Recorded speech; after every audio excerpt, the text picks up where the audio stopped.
एक के बाद एक इतनी शानदार और डाइवर्स एक्टिंग। नेगेटिव रोल कराना है गजराज जी से करवा लीजिए, कॉमिक रोल कराना है गजराज जी से करवा लीजिए। थिएटर वाला हूँ ना, तो वहाँ पर प्यार मिलने से थोड़ा-सा एकदम कलेजा थोड़ा चौड़ा हो जाता है। चाहे वो डब्बा कटेल हो या दुपहिया हो, राइटिंग स्टेज से बहुत अच्छा काम हुआ। इतना तो आसपास के गांव में भी कोई नहीं दिया है। महाराज आप एग्जाम्पल सेट कर दीजिए। इम्पॉसिबल है।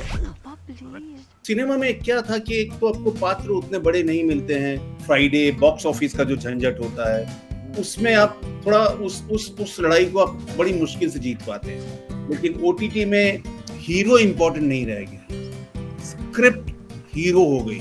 बहुत इंटरेस्टिंग है, मतलब ये दुनिया अलग है। दूर से आवाज लगा के दुपहिया, अरे अच्छा। बाइक जो है वहाँ ग्रामीण जीवन के अंदर बाइक नहीं बोली जाती है, गाड़ी बोली जाती है। आपको पता है गजराज जी, हम लोगों के अवधि में यूपी में इसको कहा जाता है ज्यादा ज्ञान पाने ना बनो। जब लोग ज्ञान बखेरने लगते हैं। हाँ, मुझे सबसे ज्यादा बढ़िया लगा था वो एपिसोड जिसमें आप कहते हैं अच्छा वहाँ लोकसभा को कांग्रेस कहते हैं तो राज्यसभा को क्या कहते हैं, बीजेपी। जी जी जी जी बहुत जी। शानदार।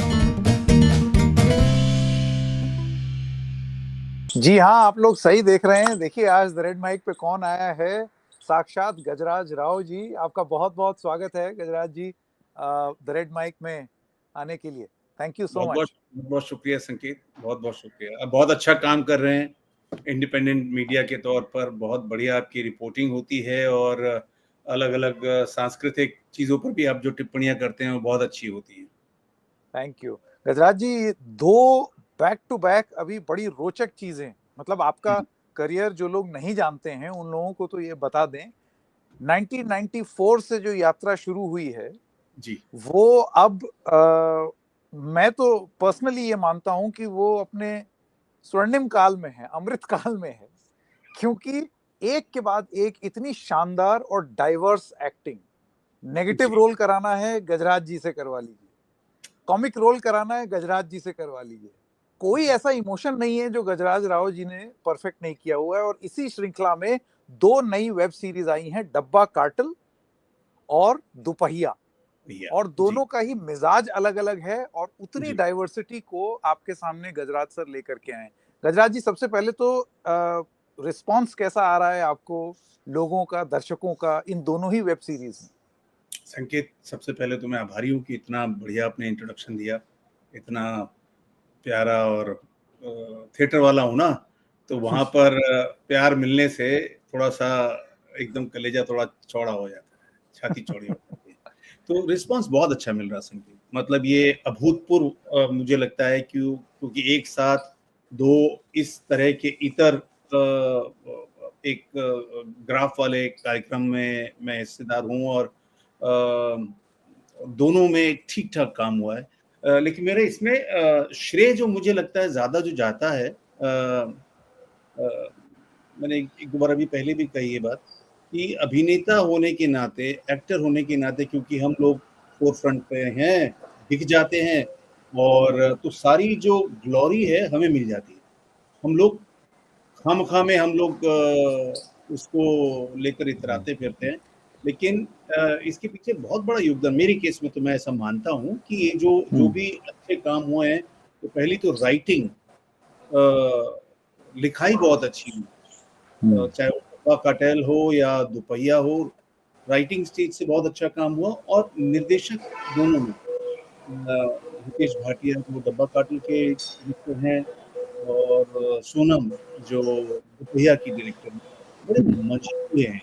मतलब ये अगेन ये वैसी वाली बात है कि अब वो कठपुतली का खेल अगर कभी आपने देखा हो, तो जो कठपुतली चलाने वाले जो लोग होते हैं, उनकी उंगलियां किस तरह से थिरकती हैं संगीत के साथ, और सामने जो किरदार दिख रहे होते हैं, बच्चे देख रहे होते हैं, उनको बड़ा मजा आता है कि अरे तलवार मार दी राजा ने और ये राजा इस राजकुमारी को लेकर चला गया, या दो राजाओं में जो लड़ाई हुई। लेकिन जो असली खिलाड़ी जो है, वो पीछे जो होता है ना, तो वो राइटर, डायरेक्टर, शो रनर, जैसे यहाँ पे डब्बा में शिबानी अख्तर हैं, ये पीछे लगे हुए 4-4, 5-5 साल से अपने अपने कॉन्फ्रेंस रूम के अंदर कुर्सियों में 2 राइटर 4 राइटर, बड़ा एकाकी लड़ाई होती है ये, जिससे और मतलब सोचिए कि उस एकाकी लड़ाई का हम हिस्सा नहीं है। हम तो बढ़िया एकदम कहीं आउटडोर पे शूट कर रहे हैं, गर्मी सर्दी रहती है, थोड़ी बहुत तकलीफ रहती है, लेकिन मुझे लगता है कि ये 15-20% हमारा हमें मिलना चाहिए श्रेय, बाकी तो हैं ये लोग। देखिए, सब एक्टर आपकी तरह हो जाएं तो फिर वारे न्यारे इंडस्ट्री के, लेकिन हर किसी की अपनी भूमिका है। आप जी, सही कह रहे हैं। जैसे मुझे याद है कुछ डायरेक्टर से बात की गजराज जी, तो उनका ये कहना था कि सिनेमा और ओटीटी क्योंकि उसी का एक्सटेंशन है, वो एक डायरेक्टर्स मीडियम है। आप जी, कलाकार से क्या काम करा सकते हैं, ये उस डायरेक्टर का कमाल है। लेकिन फिर भी एक वर्सेटैलिटी जो अब आप अपने किरदारों में देख रहे हैं और फिर जी। उसको बखूबी निभा रहे हैं, आपको हुँ। लगता है कि ये पहले से ज्यादा हो रहा है और आपके लिए एकदम पर्सनली सिनेमा में सैटिस्फाइंग ज्यादा है। हाँ, सिनेमा में क्या था कि एक तो आपको पात्र उतने बड़े नहीं मिलते हैं और आप उस सांप सीढ़ी में आप बहुत पीछे होते हैं कि हीरो, हीरोइन और वो सब जो झमेला जो होता है और फ्राइडे बॉक्स ऑफिस का जो झंझट होता है, उसमें आप थोड़ा उस लड़ाई को आप बड़ी मुश्किल से जीत पाते हैं। लेकिन ओटीटी में बॉक्स ऑफिस की लड़ाई उस तरह से नहीं है। यहाँ पर भी नंबर का खेल है। यहाँ पर भी जो ओटीटी होते हैं, वहाँ पर सुना जाता है, बताते नहीं है ये लोग। बड़ा ये भी एक तरह का एक चद्दर के अंदर रहता है मामला कि कितने व्यूअरशिप हुई और कितने स्ट्राइक हुए और कितने नंबर्स हुए पहले वीक में, दूसरे हफ्ते में, तीसरे हफ्ते में। उस पर निर्भर करता है कि सेकंड सीजन बनेगा या नहीं बनेगा, आगे शो बढ़ेगा या नहीं बढ़ेगा।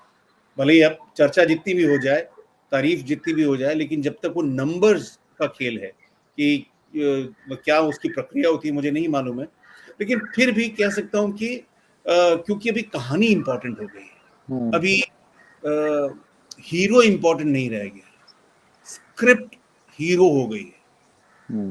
हमारे दोपहिया में भी देखिए आप कि अविनाश द्विवेदी और चिराग गर्ग जो हैं, वो शो रनर हैं, वो साथ में हैं।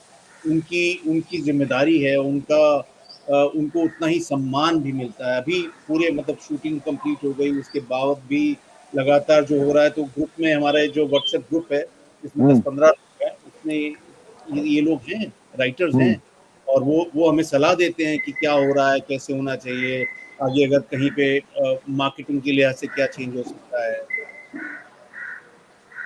बहुत इंटरेस्टिंग है। मतलब ये दुनिया अलग है। हाँ, जितना शूट कर लिया उसके आगे भी 4 हाथ आगे चीजें हैं। बहुत आगे है क्योंकि क्या है संगीत की देखने के लिए बहुत कुछ है। ये वैसा है बताऊं जैसे राजौरी गार्डन में जब शादियां होती है ना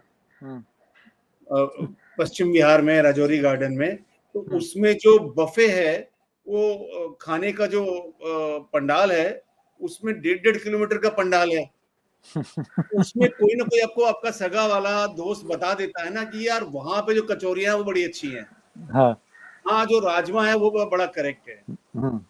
तो ये हमारी भी जिम्मेदारी बन जाती है कि हम दर्शकों तक अपनी बात पहुंचाएं कि हमने ये कार्यक्रम बनाया, ये शो बनाया, इसके अंदर क्या क्या हुआ और आपको करेक्ट। इसे देखना चाहिए। और आप जबरदस्ती तो किसी को दिखा नहीं सकते हैं। 10 मिनट 15 मिनट आधा घंटा देखने के बाद लोग उठ जाते हैं, अपना बदल लेते हैं। बड़ा बड़ा एकदम ऑडियंस के हाथ में आज की तारीख में मतलब एकदम तीखी तलवार है। तीखी वाली तलवार है वो हटा देता है। लेकिन आपको प्रयास लगातार जितना हम कर सकते हैं, 15 दिन, महीना, 1.5 महीना, 2 महीना, क्योंकि ये तो अनंत है।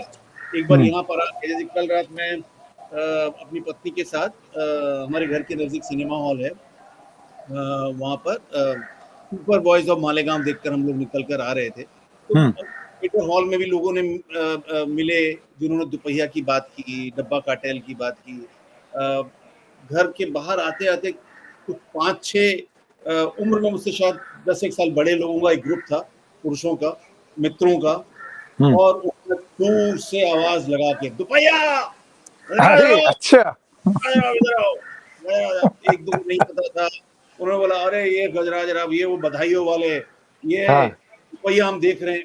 ये मेरे लिए बड़ा एकदम रोमांचक था कि राह चलते नाम लेकर एक प्रौढ़ लोगों का एक समूह, एक झुंड आपको इतने स्नेह से बुलाए और आपका जो शो चल रहा है उसके बारे में बात करे। फिर उसमें से एक ने बोला, अरे हमने वो शबाना आदमी वाला भी देख रहा है इनका, तो डब्बा हाँ, कातिल भी बहुत बढ़िया है, देखो उसमें इनका हाँ, मेकअप बड़ा अच्छा है, अलग लगते हैं, मैं तो पहचान ही नहीं पाया था इनको। ये हाँ, जो सारी जो दर्शकों के पास भी जो एक समझ आ गई है कि हम्म, कौन क्या कर रहा है, कहाँ पे क्या हो रहा है, गेटअप अलग होते हैं, कहानी पे काम होता है, तो जागरूक जनता हो गई है बात।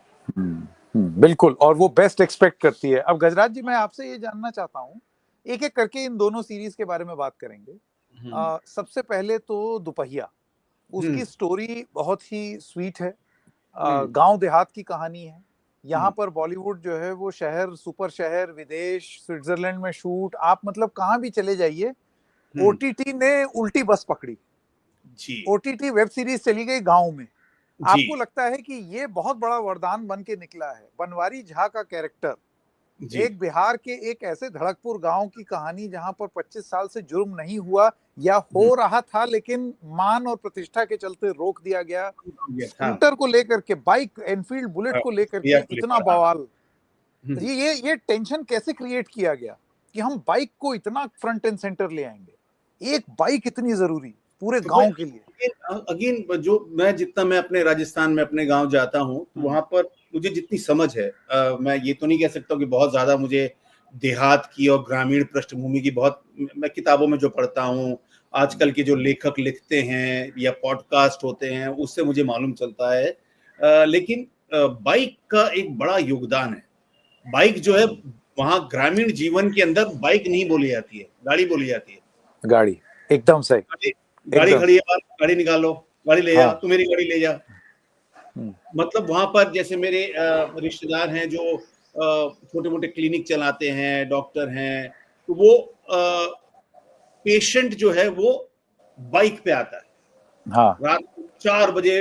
मतलब एक को चला रहा होगा, एक पेशेंट को बीच में रखा होगा, पीछे 3 सवारी चल के वो अस्पताल हम्म, पहुंचते हैं, क्योंकि हम्म, रास्ते टेढ़े मेढ़े हैं, हम्म, संकरे हैं, हम्म, पगडंडियां हैं, तो हम्म, उस लिहाज से सामान लाना है, स्कूल जाना है, कुछ भी। तो दुपहिया जो है, खास तौर पे मोटरसाइकिल का जो जलवा है, वो हम्म। स्वैग नहीं है, वो दिखावा नहीं है, वो ग्रामीण अंचल जरूरत में है। वो जरूरत है, वो आपके लिए बहुत इंपॉर्टेंट है वो। तो वो उसको जो पिरोया है अविनाश और चिराग ने, क्योंकि अगेन वो हम्म, कस्बाई जीवन उन्होंने जिया है। हम्म, हम्म, चिराग अलवर से कहीं से हैं और हम्म, अविनाश भी जो है वो इसी उत्तर प्रदेश में कहीं कस्बे से हैं छोटे। और वो उन्होंने मतलब बहुत साल पहले वो छोड़ दिया, लेकिन वो जुड़े हुए हैं, जुड़ाव है उनका। और हम्म, वो जो मुझे सबसे जो रोमांचक बात लगी वो ये लगी कि आप एक मनोरंजक कहानी कह रहे हैं, उसमें ज्ञान की बात दे रहे हैं, लेकिन कहीं पर भी आप टीचर नहीं बन रहे, हम्म, आप दर्शक को सिखाने की कोशिश नहीं कर रहे हैं। हाँ। तो वो मुझे इसमें सबसे कमाल की बात है। आपको पता है गजराज जी, हम लोगों के अवधि में, यूपी में, इसको कहा जाता है ज्यादा ज्ञान पाणे ना बनो। जब लोग जब लोग ज्ञान बखेरने लगते हैं हाँ, तो यस आप यस, ज्ञान पाणे नहीं बने। ज्ञान पाना, क्योंकि ज्ञान नहीं अच्छा लगता किसी को भी, हम्म, कोई भी मतलब नहीं होता। इसलिए जो आपके बहुत ज्यादा जो ये पब्लिक सर्विस कम्युनिकेशन भी है, इसलिए बहुत ज्यादा काम नहीं करते, क्योंकि उसके अंदर भी कूट कूट के बताया जाता है, ये करो हम्म। ये करो, तो वो दर्शक नहीं चाहता है उसके अंदर। तो ये मुझे जितनी आप सहजता के साथ किया गया इसके अंदर, हाँ, वो हाँ, बड़ा मुझे अच्छा लगा। मुझे ये बताइए कि ये जो गांव देहात की कहानियां, जैसे इसको बखूबी निभाया गया पंचायत द्वारा। जी वो टीवीएफ, जिसके हिस्सा आप भी कई बार रह जी चुके हैं। जी take conversations with my dad, मतलब उसने यस तो इतना हंसाया है हम लोगों को। मुझे सबसे ज्यादा बढ़िया लगा था वो एपिसोड जिसमें आप कहते हैं, अच्छा वहां लोकसभा को कांग्रेस कहते हैं, तो राज्यसभा को क्या कहते हैं, बीजेपी। जी जी जी जी बहुत जी शानदार। तो ये पंचायत ने जो किया, आपको लगता है कि उसने एक ट्रेंड शुरू कर दिया है? अब आपको ये कहानियां बनानी पड़ेंगी क्योंकि इसकी एक्सेप्टेबिलिटी होगी, लेकिन फर्जी तरीके से नहीं। अगर आप जी एक बंबई के बैठा हुआ गांव इमेजिन करेंगे यूपी का, तो वो नहीं चल सकता। नहीं। महसूस किया हुआ होना चाहिए। जी, बहुत बहुत अच्छा सवाल है ये। पहली चीज तो टीवीएफ की प्रशंसा में एक दो पंक्तियां हम्म कि मैं उनको 2014-15 से जानता हूं, इन लोगों को, अरुणाब कुमार और उनके पलटन को। हम्म मेरी समझ से जो सुपर बॉयज ऑफ मालेगांव हैं, ये हम्म लोग वही हैं जैसे हम्म सुपर बॉयज ऑफ मालेगांव में लोगों ने वहाँ के जो मोफिसिल टाउन में, कस्बे में लोगों ने अपने अपने से देख के सिनेमा बनाना सीखा। हम्म एफ की टीम ने, ये कहीं से भी कोई फिल्म स्कूल के लोग नहीं है, ये ज्यादातर इंजीनियर हैं और उन्होंने भी यूट्यूब से पढ़ के देख के स्केच बनाने शुरू किए, समझ पैदा की। लेकिन सबसे बड़ी बात ये थी कि सारे के सारे 52 गज के हैं और सब के सब छोटे कस्बों से हैं, छोटे छोटे शहरों से, गांवों से, देहात से। तो वो कहीं ना कहीं कनेक्ट कर गया। समझ लीजिए कि उनको 8-10 साल लगे यहाँ तक हम्म पहुंचने में। जहाँ तक मुझे पंचायत का भी मालूम है कि वो शुरुआत में उसको जो प्रोड्यूसर्स थे या जो लोग थे, वो इतना उसको तरजीह नहीं दे रहे थे, हम्म क्योंकि इसमें स्विट्जरलैंड नहीं था, इसमें इसमें चमक नहीं थी, हाँ इसमें बम्बैया चमक नहीं थी, हाँ ग्लॉसी नहीं था। और एक टर्म जैसे एडवर्टाइजिंग में भी कहा जाता है, मैं पिछले 20 साल से लगातार सुनता आ रहा हूँ कि डाउन मार्केट नहीं होना चाहिए। तो अच्छा एक बड़ी बीमारी जिसको वो पूर्वाग्रह कहेंगे कि डाउन मार्केट नहीं होना चाहिए। मतलब डाउन मार्केट मतलब गरीब नहीं दिखना चाहिए। दुपहिया चलाने वाला, तिपहिया चलाने वाला, रिक्शे वाला, कंपाउंडर, उनकी कहानी मत कहो, वो पीछे बैकग्राउंड में सही है। सारे चमकीले लोग होने चाहिए, खुशबूदार लोग होने चाहिए, इत्र फुलेल परफ्यूम से लदे हुए लोग लबरेज। होने। ऐसे लोगों की कहानियां कही जाती थी, जिसकी वजह से शायद जो हम लोग देख रहे हैं हिंदी सिनेमा का हश्र कुछ कुछ उसकी वजह से हुआ। तो पंचायत ने शायद पहले सीजन के बाद से जो तोड़ी है वर्जनाएं सारी की सारी, सारे टैबूस जो तोड़े हैं और जो नए झंडे गाड़े हैं, उनको सलाम है। और उनकी जिजीविषिका को सलाम है, उनके जज्बे को सलाम है, अरुणाब और उनकी टीम को पूरी, कि वो दीपक मिश्रा हो, चंदन हो, सारे के सारे लोग। क्योंकि बड़ा मुश्किल होता है कि आपने जो बनाया है, बन जाने के बाद भी लोग बहुत ज्यादा खुश नहीं थे कि ये तो बड़ा डाउन मार्केट, ये गांव कौन देखेगा। लेकिन उसमें जो जादू हुआ, और जादू सर चढ़ के बोला कि यहाँ के मालाबार हिल से लेके दिल्ली के वसंत कुंज से लेके डिफेंस कॉलोनी तक की ऑडियंस, क्योंकि लोग बुरे नहीं होते हैं संकेत। मालाबार हिल में कोई मर्सिडीज चलाने वाला या आलीशान 3 मंजिला बंगले में रहने वाला वो थोड़ी गलत है, वो नहीं है गलत।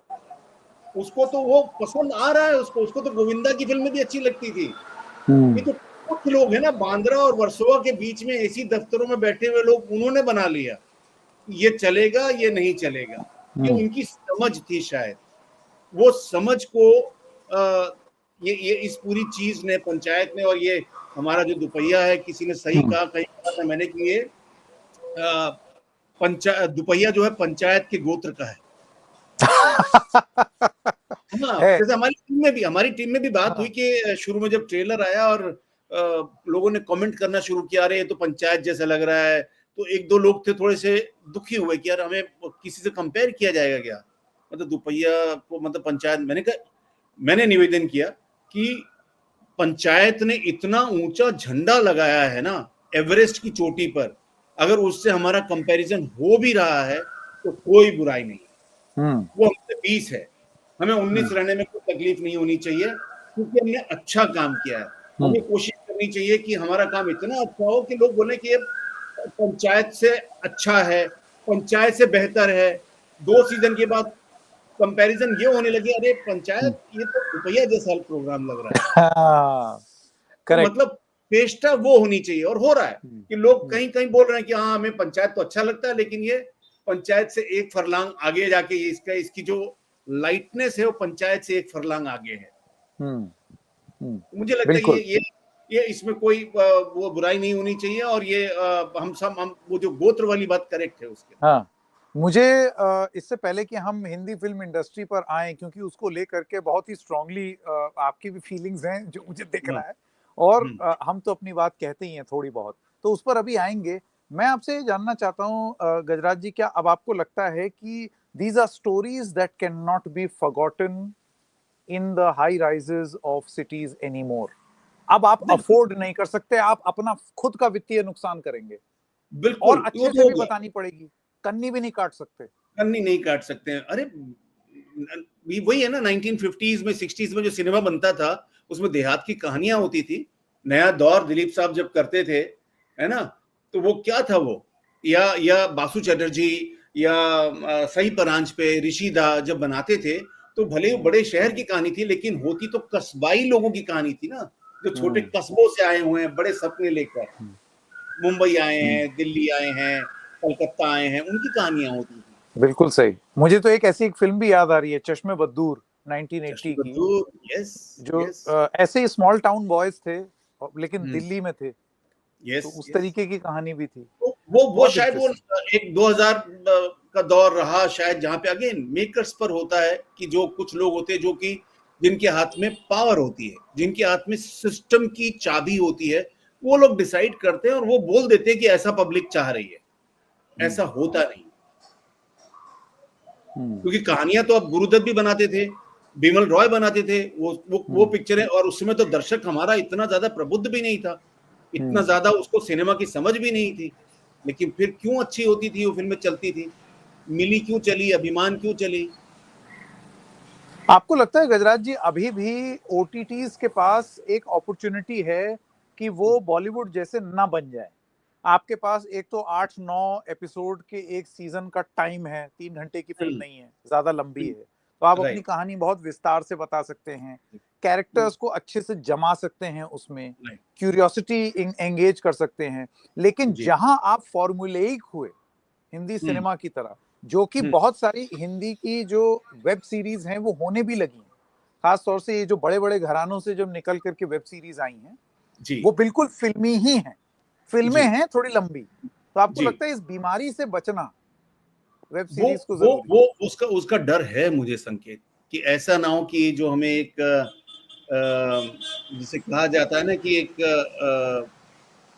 एक नई हवा मिली अपनी कहानी कहने की, जहाँ पर मैं कह सकता हूँ कि बधाई हो, तो मुझे एक नई पहचान मिली और बड़ा नाम मिला और शोहरत मिली, लेकिन जो ओटीटी पे जो कहानियां आई, चाहे मजामा हो या हंगामा है क्यों बरपा हो मनोज वाजपेयी के साथ, उसने बड़ा मुझे ज्यादा स्नेह दिया, सर्वाइवल करने की एनर्जी दी, और मैं बड़ा जिसको बोलते हैं देख रहा हूँ ये अगर ऐसा ही चलता रहे, कहानियों पे ज्यादा जोर रहे, भले ही मुझे हर महीने साल में 4 मेरे शोज ना आए, साल में 1 आए, मेरा 2 साल में 1 शो आए, मुझे मंजूर है, लेकिन ये और वो जो चाट भंडार वाली कहानियां हैं वो भी चलें। तो चाट भंडार होता है ना जिसके अंदर कचौरी और वो सब कुछ है आपका, वो उसमें मुझे प्रॉब्लम नहीं है कि आप वो उतना ही लाइट ह्यूमर या बचकाना ह्यूमर, और वो भी ठीक है। ये सिर्फ फार्मास्यूटिकल कंपनी बना सकती है, और बिल्कुल अनरेगुलेटेड बिक रहा है। काहे ऐसे मुंह मसोसे हुए हैं? बेटी अभी विदा नहीं हुई है। होगी भी नहीं।